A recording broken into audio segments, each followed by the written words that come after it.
sa mga mensahe sa atin ng mga Galactic Brothers.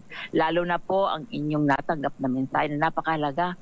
Ray, makinig na tayo, para tayong kinakatok. Ang lakas ng katok. Ang lakas ng katok po ba? Gising na kayo. Malakas na itong katok sa atin. So maganda po ang ating talakayan ngayong gabi po. Ang sabi nga po ng mga Andromedans sa kanilang channeled message, we are here to help awaken human consciousness to fifth dimension. We are beings of light and love, and we will send every human being the light and love they need during the ascension. Ma'am Jo, so isa rin pala sila sa mga tumutulong sa tao to ascend, yung consciousness from a third dimensional consciousness to fifth dimensional consciousness. Tama po yan. Para maayos natin ang ating tinitirahan. Dahil napapansin po natin na pag-aabuso na lamang ng ating tinitirahan, ng ating bahay, ang ating pong nagagawa, at yung parang inuubos ba, parang nire-rape na natin ang ating planeta. Hindi na tayo co-creator, kaya naaalarman na po sila dahil kung ano man po ang masamang nangyayari sa atin, ay apektado po sila. Kaya nagpapasalamat po tayo, lalo na po doon sa nabigay sa inyo ng mensahe na si Ambassador Lyra, para tayo ay paalalahanin ng lahat ng mga dapat nating ginagawa. Another message dito, siguro para rin sa ating lahat to, hindi lang sa iba o sa ilan. All humans must do is listen and do whatever your guides, your angels, and beings like us tell you.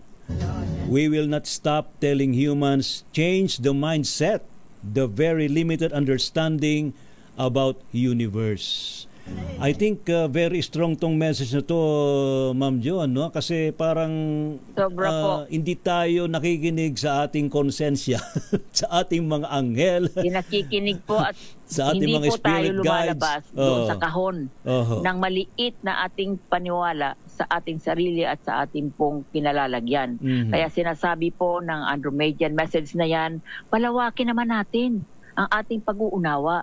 Hindi lamang tayo magpabiktima o kaya sumunod doon sa mga nagko-control sa atin. Kung hindi, buksan natin ang ating isipan. At itong sinasabi niya na napakalapad, infinite daw. Ray, nakalagay dyan, infinite universe. Yung ating liwanag na pwedeng pakinabangan. Kaya makinig po tayo. Ayun. Alright. So ilan lang po yan sa mga messages, and yung iba ay mamaya na. Actually, kanina, Ma'am Jo, Miss Raim, Brother Arvin, Jason, and Queen Phyllis, abay bigla akong kinalabit naman ng mga taga Lyra, Lyra and Vegan Star Cluster, and meron pang mga nagpaparamdam na iba. Ano ba naman yan? Ano ba nangyayari? Talagang matindi ang mga mensahe ngayon para sa tao.